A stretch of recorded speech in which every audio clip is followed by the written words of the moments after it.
I was chatting to Michael Keenan of Standard Bank earlier this morning, and he was saying that when it comes to the currency market, hard to decipher whether the price movement we're seeing is reflective of mainstream thought or if it's kind of deal flow in thin volumes that we should be used to by now. To what extent can we ask or attribute the same question to the equity space? It's definitely the same in the equity space, and I would assume the same would apply to the bond market as well. Definitely seeing very thin volumes this week.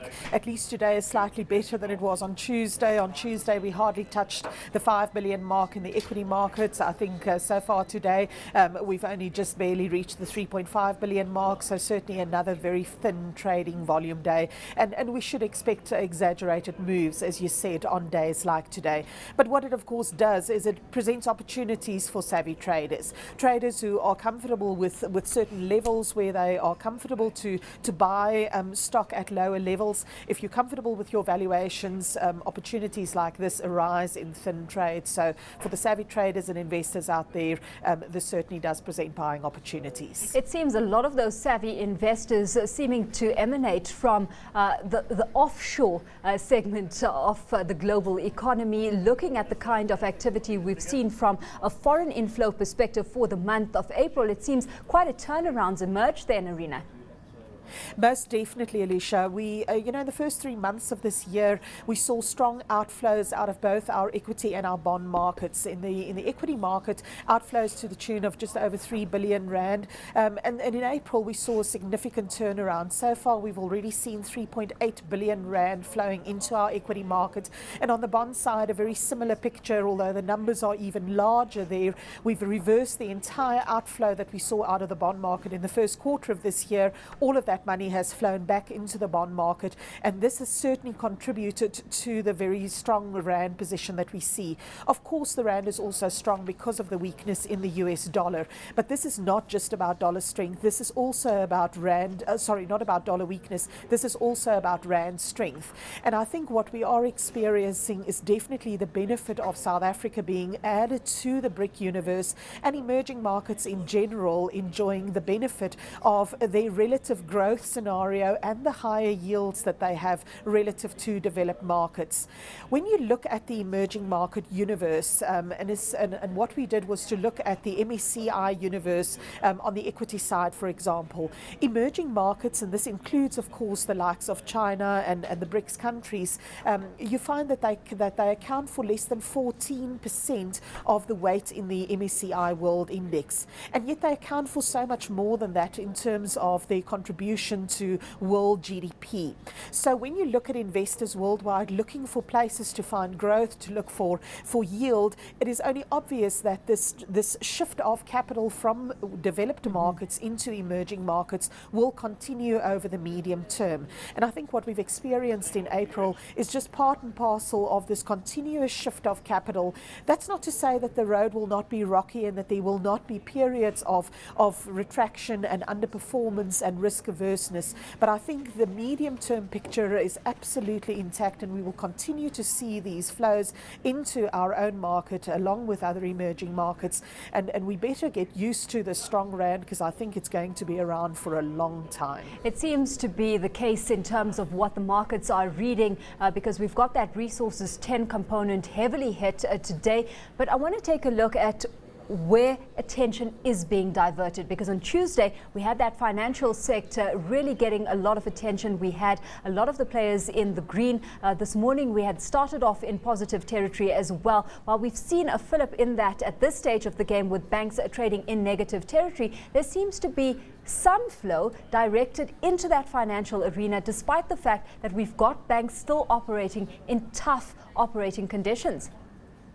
Yes, there seems to be a little bit of a divergence today in the financial sector, and I hesitate to read too much into it because of the relatively thin trading volumes. But what we are definitely seeing today is that despite the strong rand, the four outperformers within the financial space today is definitely Able, Nedbank, Investec and Old Mutual. Now I think each of these might have its own special reasons why it seems to be bucking the trend today, but I think Able is certainly benefiting from the upgrade that we saw being attributed to Capitec, and Capitec being a relatively small counter that doesn't really trade all that much. You see within the micro and small lending space, able receiving the benefit, a referred benefit from that upgrade that Capitec enjoyed. Investec and Old Mutual, maybe there's a lot of positivity in the UK market at the moment because of the upcoming royal nuptials tomorrow, but obviously Old Mutual also benefits because of the rise in Nedbank share price. Nedbank has been a relative underperformer of late over the last couple of trading days, and it's possible that it is really just playing a little bit of catch up. ABSA, of course, unfortunately hit quite hard by the news from Barclays yesterday. It's not a surprise, the market knew about this, but once you get confirmation of those sort of numbers, we saw Barclays down 5% in London yesterday. Our market being closed yesterday, of course today we just need to play a bit of catch up in that space. Absolutely. Looking at ABSA, I mean, the group's operating profit before tax dropping 19% according to, as you say, those results published by British parent Barclays Group. I want to just touch on Capitec a little bit more there, because one of the standout features from the upgrade pertains to the fact that they've got a low level of impairments. To what extent is this being masked, Nerina, by just the kind of growth they're seeing at this stage of the game, that is going to taper off and that impairment level may well present itself more starkly down the line? I'm not too concerned about an impairment level being presented more starkly further down the line. Rather, I think this is testament to specifically the Registrar of Banks in South Africa, who I think displayed significant foresight back in 2005, long before the financial crisis in the world started showing its mettle. And I think it was a case of saying, really, we cannot afford to extend credit beyond comfortable levels. Introduced the likes of the Credit Act in South Africa, introduced tougher conditions on banks in South Africa, and I think South Africa as a whole, and certainly the financial and banking sector, is currently reaping the benefits of those. So as much as the banks and the management at banks would like to congratulate themselves for weathering the global financial storm very well, I really do believe that the most credit belongs with the regulator who actually created the scenario and the landscape within. They were not really allowed to get involved in the same sort of antics that many of their global counterparts did. So I think what Capitec really is finding is that it is experiencing growth within a very stable and contained environment, having to operate under the fairly strict conditions of the National Credit Act. And I think we will probably find that, given the decline in interest rates that we're seeing, and without real expectation of significant increases in interest rate, I think this is quite possible that they will not see that increase. Of course, this is a sector that's been roiled pretty much in corporate action and rumorings, with regards to consolidation that we could well be seeing in the sector moving forward. But this really seems to be a global trend, with the fact that we've got looser monetary policy in the US. Absolutely. The loose monetary policy that we've got, certainly mostly in the US, but also worldwide, really results in this flush of excess liquidity that is looking for a home. And of course, the purpose of the loose monetary policy is really to try and get the cash through to the end user, the consumer.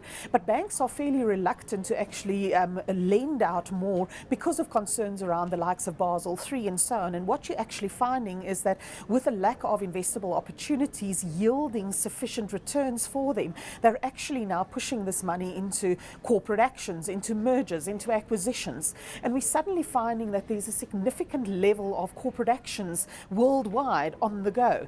And we're seeing this also, for example, in the real estate sector. It's fascinating for us to observe that not just in South Africa, but certainly worldwide, we're suddenly seeing a spate of corporate deals coming to market within the real estate and Redefined today, just one of those where it's concluded that agreement with Corovest Offshore.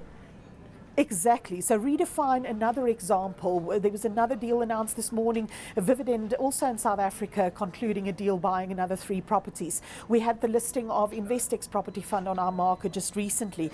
In the US, I believe that they've got 9 IPOs in the pipeline of mortgage-backed REITs, real estate investment trusts.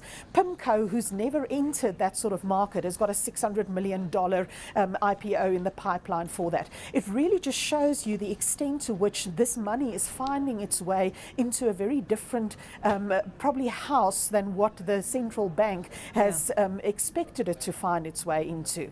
And maybe just a word on caution on some of these property deals. This might be a great time for the companies to be listing these listed property companies because of the low levels of interest rates. So it comes at a great price for them, because when you've got low discount rates, it means you've got high prices. For the investor, it is not necessarily the best time, because the next direction of interest rates is up, where it's not the greatest outlook for property.